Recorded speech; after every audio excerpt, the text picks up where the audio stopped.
This super rare Friday podcast is dedicated in honor of my friend Heshi, who texted me last night, quote, "Is there a Chanukah podcast yet?" And I told him that he's putting so much pressure on me to make a new podcast. And then he assured me, no, there's no pressure at all. Nothing was intended. But nevertheless, here we are. I had assumed that maybe the audience would give me a break. Maybe we could take a year off. I did, I think, 2 Chanukah podcasts last year. And you know what? Maybe the audience would just listen to the old ones. That's what I thought. But then when I saw Heshi text me that the audience is craving, is desirous, is thirsting for a brand new Chanukah podcast, I said, okay, let's give it a shot. So here we go. You let me know if it is indeed up to snuff.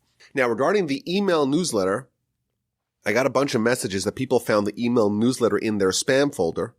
If you want to get the email newsletter every week and you subscribe on the website rabbiwolbe.com/newsletter, it sends a confirmation email. If you haven't gotten it, it's most likely in your spam folder. And I assure you that this email newsletter will not be spam. So if you want to check your spam folder and see if it's there and click not spam, then you'll be able to get it. If not, then just keep it in your spam. That's okay as well. So here's what I want to talk about on this special, super duper rare Friday Chanukah podcast. And that is the connection between Joseph, the great hero of the Torah and the Parshas that we're reading right now, and the week of Chanukah. Every year, Chanukah always falls out during the weeks that we read about Joseph and his exploits in Egypt. And obviously this is not a coincidence. And many of the sages and many of the ancient books are always trying to find some overlap between Joseph and between the story of Chanukah. And over the years, I've heard a whole bunch of different connections. And today, in this special Friday podcast, I want to propose my own. So we know that the villains, the Greeks, they wanted to attack the Jewish people. And they wanted to attack them spiritually and religiously. And they made all kinds of harmful and constricting edicts that forbade various practices of Jewish life. And eventually Jewish people could say, we're done with this. We're going to fight back. And the spiritual conflict eventually became an armed physical conflict. The Jewish people bounce the Greeks out of Judea, restore and rededicate the temple, and the festival of Chanukah is enacted. But what is the essence of the conflict, the spiritual conflict that led to the eruption of the tinderbox and the ultimate conflict between the Jews and the Greeks? What do the Greeks actually want to do spiritually to our people? So the Midrash tells us that they wanted not only to themselves exhibit this anti-faith of the Greeks, they wanted us, the Jewish people, to disavow our relationship with God. The Midrash tells us, and this is going to the second verse of the Torah, the second verse of the Torah talks about the land was empty, it was desolate, it was dark. And the Midrash tells us that each one of these descriptions is connoting or is hinting towards one of the exiles. There's the Babylonian, the Mede, and the exile that we're currently in, which is the exile of Esav, of Edom. And the word V'choshech and darkness is a reference to the kingdom of the Greeks, that they wanted to bring darkness to cover and conceal the eyes of the Jewish people with their decrees. And they said, and listen to this, they told the Jewish people, you should write on the horn of an ox that you have no portion in the God of Israel. Our sages are telling us the Greeks, they represent darkness. And they had a very specific demand of the Jewish people. Take a horn of an ox and write in it the following statement. We have no portion in the God of Israel. The Greeks were very intellectual. What they protested was the spiritual. They protested the relationship to God. And they wanted us to disavow our relationship with God and us to declare that we have no connection with the Almighty. We have no portion in the God of Israel. And they wanted specifically that this be written on the horn of an ox, which is a very strange place to write something. Maybe you got a piece of paper, a papyrus, if you will, a tablet. No, the Greeks demanded that we write this statement in which we disavow God and our connection to God on the horn of an ox. And the Maharal explains that the ox, the bovine, that's there to symbolize and to highlight the sin of the golden calf. The Jewish people, of course, one of the worst sins we've had in our history, they worshipped or they did something which resembled worshiping the golden calf. And the Greeks don't want us to forget that. And they want to say that we have to kind of bring back the calf, bring back the bovine, bring back the ox, and write on the horn that we have no portion in the God of Israel. We have no connection with God. I think there's a deep point over here. Why did the Greeks specifically choose to highlight this particular sin of the Jewish people? And here's what I want to speculate. The Jewish people, during the sin of the golden calf, we were at our spiritual peak. We were at Sinai. We've been freshly released under very dramatic and miraculous conditions from Egypt. What were we eating? We were eating manna already. We had defeated Amalek in war already. We're just a few months removed from the splitting of the sea. We experienced prophecy 40 days prior on a national scale. The Jewish people, in the background, in the run-up to the golden calf, we were at our spiritual acme.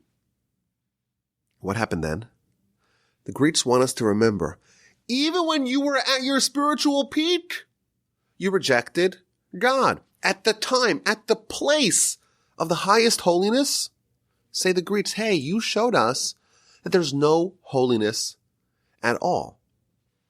And again, the Greeks don't suffice with rejecting the spiritual themselves. They want us, the Jewish people, ostensibly the holiest nation, to repudiate it as well. Their mission was to attack the places and the people who had the most holiness and to stamp out the holiness that existed. They wanted to bring the darkness to the places that have the most light. You Jewish people, ostensibly the holiest people, you yourselves have no portion in the God of Israel. Remember the golden calf. And they came to the temple. They came to our temple and violated it. The venue that has the most direct connection to God, the place where there's the most light, the most holiness, ostensibly come the Greeks and say, no, we're bringing darkness, we're going to violate it, we're going to stamp it out. The Greeks went to the extreme. They tried to find the places and the people and the events that had the most holiness, and they tried to prove that there was nothing special about that at all. Joseph, perhaps we can speculate, is the perfect foil, the complete total opposite of the Greeks. Joseph symbolizes the manifestation of holiness in the least holy places, or in the place where you'd least expect holiness to be found. Let's explain. Joseph's life and his narrative in the Torah is dominated by dreams. Everything that happens to him, every transition in his life, every movement, every pivot, every upgrade in his life is connected to a dream. He has two dreams. The brothers hate him. And they want to kill the dreamer. Here comes the dreamer coming. Let's kill him. Oh no, let's not kill him. Let's just throw him into the pit. Oh no, let's sell him as a slave. Joseph is transitioned to Egypt because of the dreams. In Egypt, he's eventually imprisoned, and he establishes his credentials as a dream interpreter when two of his cellmates, the baker and the butler, they have dreams and he interprets them. And then 2 years later, Pharaoh has his dreams. And when Joseph very skillfully and adeptly interprets those dreams, Pharaoh says, okay, you got to be second command. You become the viceroy of Egypt. Joseph's life is dominated by dreams. And this arouses his brother's enmity. He's derided. He's ridiculed as a dreamer. Here comes the dreamer. The brothers accuse Joseph of not being serious, of being a dreamer, who's not rooted in reality. What's he telling us? All these silly stories about what he dreamt about. He has this fertile imagination, but it's not substantiated in the real world. Joseph, in the eyes of the brother, he lives in a reverie. He's not serious. But it's more than that. In Jewish philosophy, fantasy, imagination, it's not just harmless, benign silliness. According to Jewish philosophy, the realm of fantasy and imagination is the domain of the Yetzer Hara. Rabbi Eliezer Salanter, the founder of the Musar movement, he characterized Musar as the battle against fantasy and imagination. And he used to explain. He says, you see a little kid takes a block of wood and he imagines that this block of wood is a car, is a train, is a boat floating in the ocean. And this is something we see with every child. They have imagination, they have ideas, they have fantasies, they daydream, they space out, they live in a reverie. It's not real. Well, what happens when a child matures and they grow up? What happens to that imagination? What happens to that life of a fantasy, that not real, that faux existence? What happens to it? So Rabbi Yisrael Salanter used to explain that actually that does not disappear. That gets transitioned. And that gets transitioned to the domain most often of the Yetzer Hara. And there's two worlds. There's the real world in which God is king, and there's the fake world, the imaginary world, the fantasy world, where the Yetzer Hara, the evil inclination, is the foreign God. And our objective, via Torah, it's there to try to rid ourselves, to penetrate and diffuse and dispel and repel and get rid of this imaginary world.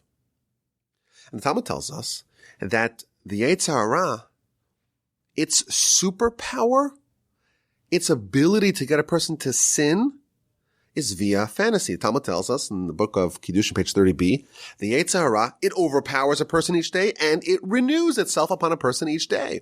And of course, the words of our sages are very precise. There are two twin superpowers of the Yetzer Hara. On one hand, it creates newness. It creates novelty. It takes something that really has nothing exciting about it and adds a little bit of a sizzle to it. And that's why it creates things that are desirable. It's not because it's genuinely, really desirable, but it makes newness. It creates a fantasy. It creates an imagination. On the other hand, it also has a second force, a second superpower, and that is the power to overwhelm a person. Even when a person has no desire, there is no fantasy, there's no imagination. Nevertheless, the person capitulates. What we're told here is that the Yetzer Hara creates this fantastic imaginary world, and that is one of its two superpowers, to create novelty and newness in things that are truthfully bereft of value. My grandfather of blessed memory used to point out that the Mishnah tells us that lust, envy, and honor remove a person from the world. But each one of these three things, lust, envy, and honor, can each be valuable and good and even necessary on their own. They are only deadly when fantasy is involved, when imagination is involved. So in essence, what we're saying here is that the idea of imagination and fantasy being a prime driver of a person's life is not benign and harmless. In fact, it is quite dangerous. And the brothers look at Joseph and say, he's a dreamer. He lives in this imaginary world. They thought that Joseph was completely under the control of the Yetzer Hara, under control of the evil inclination, under control of the foreign God. He is indeed Esav 2.0. He's a total, complete citizen of the fake imaginary world. You read the 5th verse of Parshas Vayeshev. Joseph has a dream and he tells his brothers, and they hate him even more. And it's interesting, if you read the verse critically, you'll notice that the brothers hated him before Joseph even conveyed the content of his dreams. Joseph told his brothers that he had a dream, and that in itself, that alone, made the brothers hate him even more. They thought that he wasn't serious. He was a child. He was petulant. He was small. He was immature. That's what they saw him. He's playing with his hair. He wasn't serious. And now he's telling us his dream? The idea of taking a dream seriously, the domain of the imagination, the fantasy, to take that seriously and to make that important conversation, that is anathema to the brothers. And that's why they hated him. But Joseph proved to be the outlier. Every one of his dreams and the dreams that he was involved with turned out to be prophetic. For Joseph, the imagination and the fantasy is holy. Joseph is the anti-Greek. Joseph brings holiness to the places you'd least expect to find it, to the realm, to the domain typically dominated by the Yetzer Hara, to the imagination, to the fantasy. Joseph commandeered the mechanism of the Yetzer Hara, purified it, and made it holy. How did Joseph extricate himself from the entanglement with his master's wife? Rashi tells us, quoting from the Talmud of the book of Sota, that Joseph was about to capitulate to sin, and he imagined the visage of his father in the window. Joseph here is doing something unheard of, unprecedented. He's deploying the Yetzer Hara superpower, imagination, for an act of unmatched holiness. That is what Joseph represents. He's the opposite of the Greeks. The Greeks tried to drown out the light of the Jewish people. Go after the holiest nation, go after the holiest place, go after the holiest time, and try to stamp it out with darkness. They made the episode of the golden calf their rallying cry. You, the Jewish nation, you have no portion in the God of Israel. The Greeks tried to bring darkness to the light. Joseph brings light to the darkness. He displays holiness amid impurity, light amid darkness. Joseph has holiness in his dreams. The realm of imagination and fantasy, ostensibly the domain of the Yetzer Hara, for Joseph, is prophecy. He goes to Egypt, the cesspool of impurity, and he thrives. He even gets the Egyptians to circumcise. The Greeks forbade the holy ones from circumcising, and Joseph brings circumcision to the ostensibly unholy. Joseph truly embodies the message of Chanukah.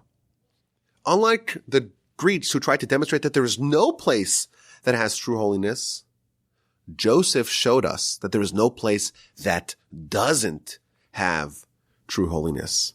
The dreams in Joseph's world, they're not empty, even sinful fantasies. They're holy. Egypt need not be a cesspool of idolatry. There can be holiness there too. And on each Chanukah, we remember that even in the darkest times, we can light a candle and bring holiness to whatever situation we're in. It's the winter. It's dark. Lord knows we've had a tough year. We are in exile. And Joseph shows us the way. We can light the candle and illuminate and bring light and holiness to every situation. Our sages calculate that there are 36 candles that we light over the course of the 8 days of Chanukah.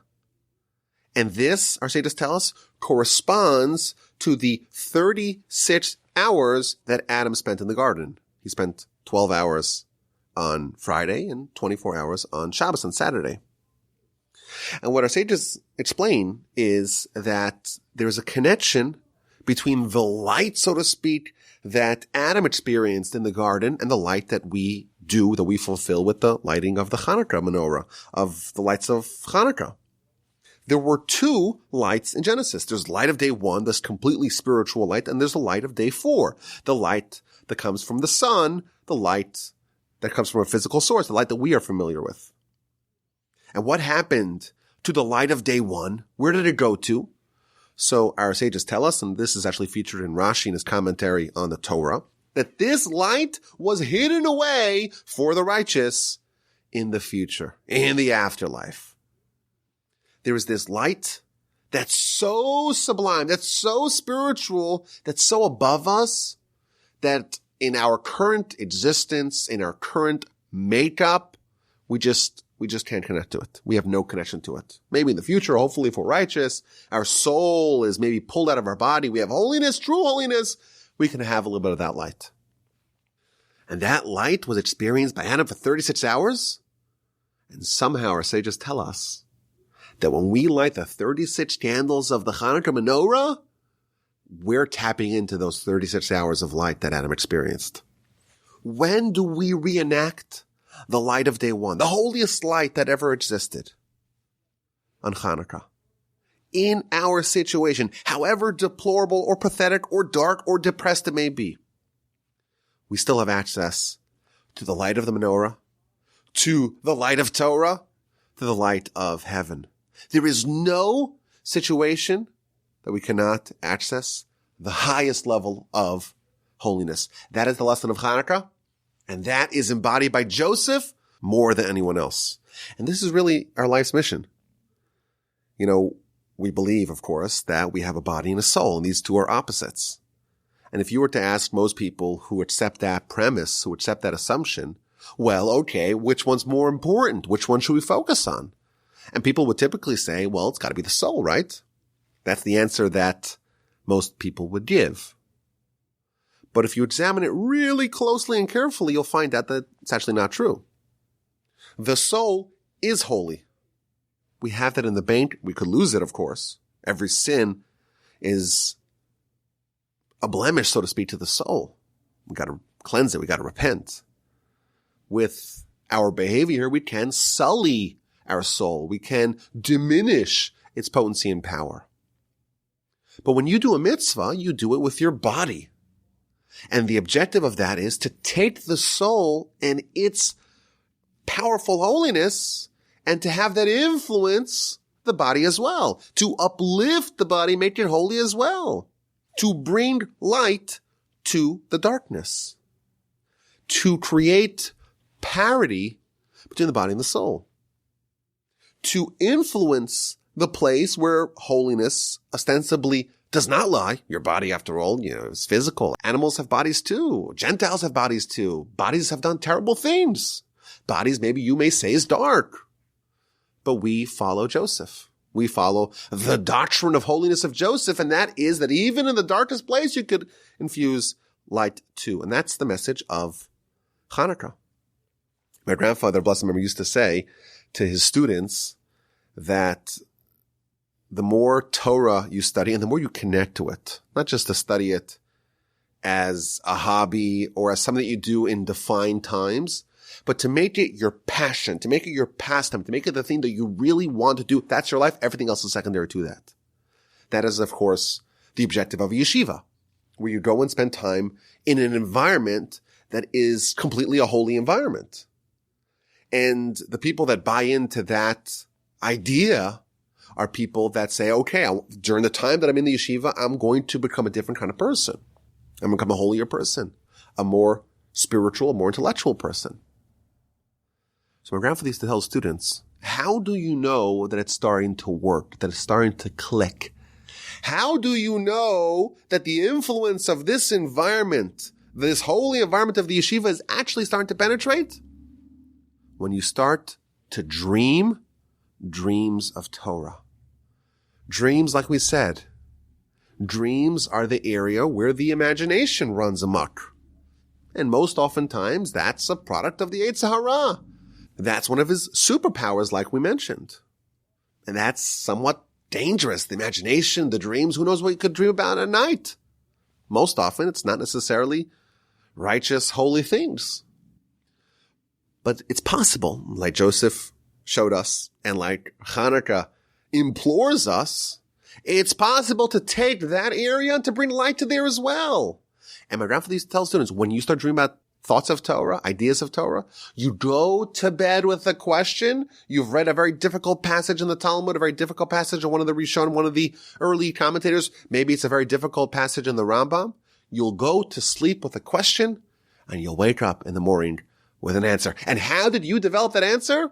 It came to you during your imagination, during the part of your day where you're really not in control what you're thinking about.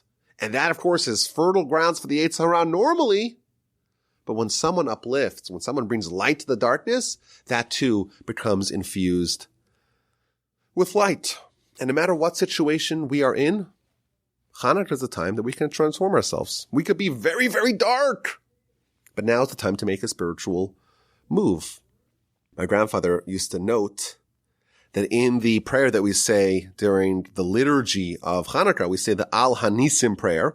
And that tells the story of Chanukah, what happened on Chanukah, and what the Greeks tried to do, and what Matisyahu, Matthias, and his family, how they fought back, and how we won. And if you read it, what it tells us is that the Almighty made this miracle, that He gave the mighty in the hands of the weak, and the many in the hands of the few, and the impure in the hands of the pure, and the wicked in the hands of the righteous, and the wanton sinners in the hands of those who study Torah. There were 5 miracles for 5 different kinds of people. Our nation was comprised of a mixed band like it is today. We had weak people. We had few people, so to speak. We had holy people, righteous people, pure people, and we had people who were studying Torah. We had an entire spectrum. And every one of these people leveled up. The power of this day, the power of these days, the power of Chanukah is no matter where you are, no matter what situation you're in, no matter where on this spectrum, so to speak, of holiness you fall into, it doesn't matter. Now is the time where the light penetrates the darkness. And we're not suggesting that over the course of 8 days, we could become the holiest people, we could become Joseph-like, we could become really righteous, we could change our lives. But what we know for sure is that everyone has the ability to move up one notch, to level up just a little bit, to become a little bit more holy, to take our darkened lives, so to speak. We still are under the influence of the Greeks after all. The idea of God, of faith, is derided as creationism. Oh, these people still believe these antiquated ideas they're not modern, that are not relevant. The idea that our way of life, that our principles, that our priorities, that our values are mocked, that's not unique to the times of the Greeks. That still exists today. We still live in some spiritually darkened times. We have not yet been rescued, so to speak, by the light of Messiah that will totally dispel all the darkness of the Greeks and their associated conspirators. But Chanukah is the time for us to make a move.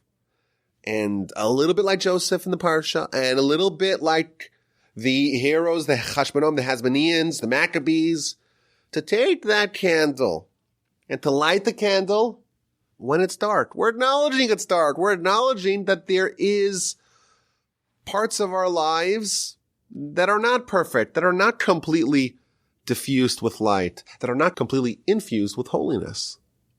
And you know what? Even in those areas, we could bring a little glimmer, a little flicker of light, a little bit of holiness. And you know what? Like the saying goes, a little bit of light can dispel a lot of darkness. I hope you enjoyed. Have an amazing Shabbos. Have an amazing Chanukah. Thank you so much for listening. My email address is rabbiwolbe@gmail.com. Go to my website, rabbiwolbe.com/newsletter to subscribe to the newsletter, to speaking to y'all soon.